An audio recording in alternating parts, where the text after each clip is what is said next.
So this was the student about the spectrum of hydrogen, line spectrum of hydrogen or atomic spectrum of hydrogen. These were the scientists Langmuir, Balmer, Paschen, Brackett, Pfeffer and Humphrey.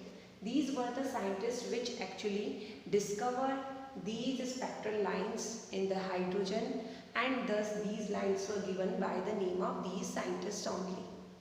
Okay, one more thing is there, that actually these are the regions, means these spectral lines are actually involved under some regions, like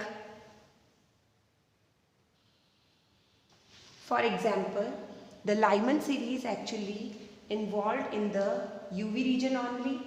We can write over here also. Actually Lyman series can be observed under UV region. It means these lines are having wavelength which comes under the UV ultraviolet region. These lines are having Balmer series line, these are having the wavelength under the visible region, and the rest of the other lines like Paschen, Brackett, Pfeffer and Humphrey, these lines were under the infrared region. Infrared region means these are having wavelength which comes under the infrared region. So this was the spectrum of the hydrogen. Now we will discuss about some things, some mathematical things explaining about the hydrogen spectrum. So what are the things? Actually every time we are observing that electron is de-excited from its higher to the lower energy state. So we will discuss about all these things. Okay, so let's discuss. Now listen students, we saw that since the electron is de-exciting from higher orbit towards the lower, suppose it is N2 may be any, that is 2, 3, 4, 5 up to infinity, and this one is the ground state. Okay, so how much energy is released? We know that the total energy released, it will be equal to, suppose the energy of this orbit is E2 and the energy of this orbit is E1. So the change in energy will be E2 minus E1.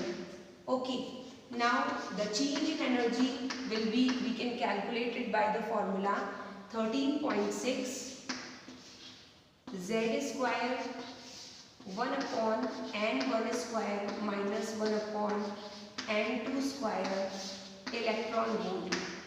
This is the value in electron volt.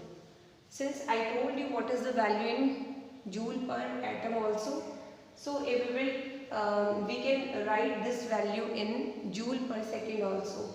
In joule per second, the amount of energy absorbed, it will be equal to delta E will be equal to 2.18 into 10 to the power minus 18 1 upon N1 square minus 1 upon N2 square joule per atom. So this is the amount of energy which is released or emitted by the electron during the de-excitation of the electron from higher or final state to the initial or lower energy state.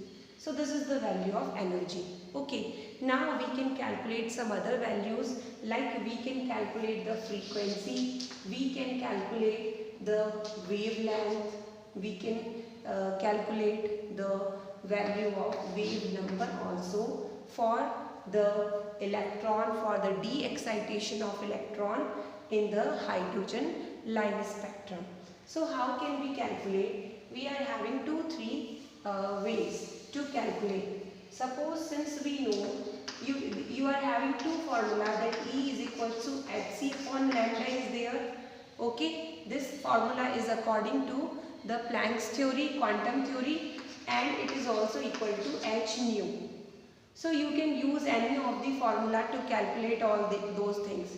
If we are taking, since delta E is equals to h nu, because we have studied that during de-excitation the amount of energy released is equal to the energy of photon. So delta E is equals to h nu.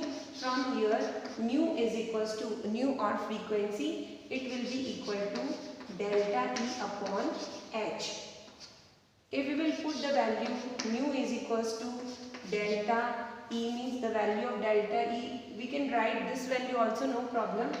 2.18 into 10 to the power minus 18 z square 1 upon n1 square minus 1 upon n2 square upon h.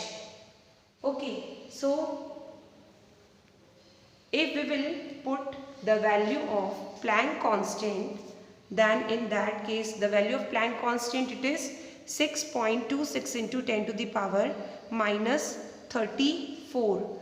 Okay, you know very well 6 point, we can write over here 6.26 into 10 to the power minus 34. Then after calculating we will get the value over here 3.56 into 10 to the power 15 z square 1 upon n1 square minus 1 upon n2 square. So in this way we are able to calculate the frequency.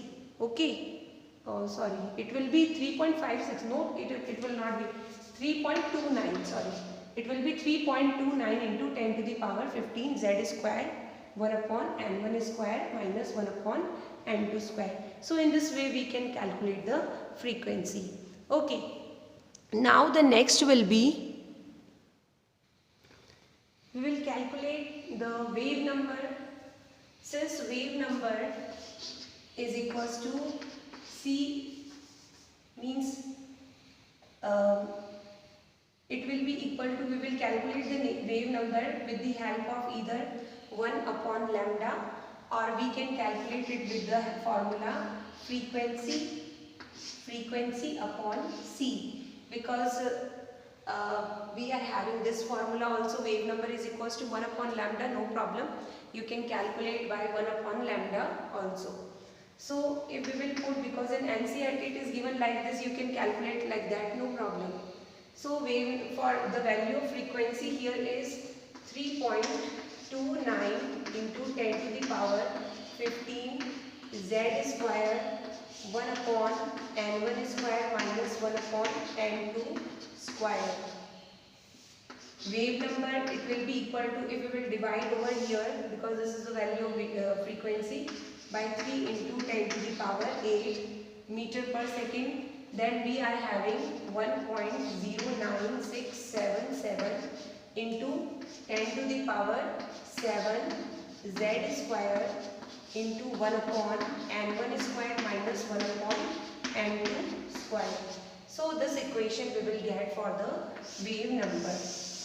This value, means this value is also known as RH, known as Rydberg constant. It is known as Rydberg constant. Okay, and this is also the value of Rydberg constant for energy. Here it is for hydrogen atom. For other uni-electron containing species we can write z square, we can put the value of z also other. And for hydrogen the value of z will be 1.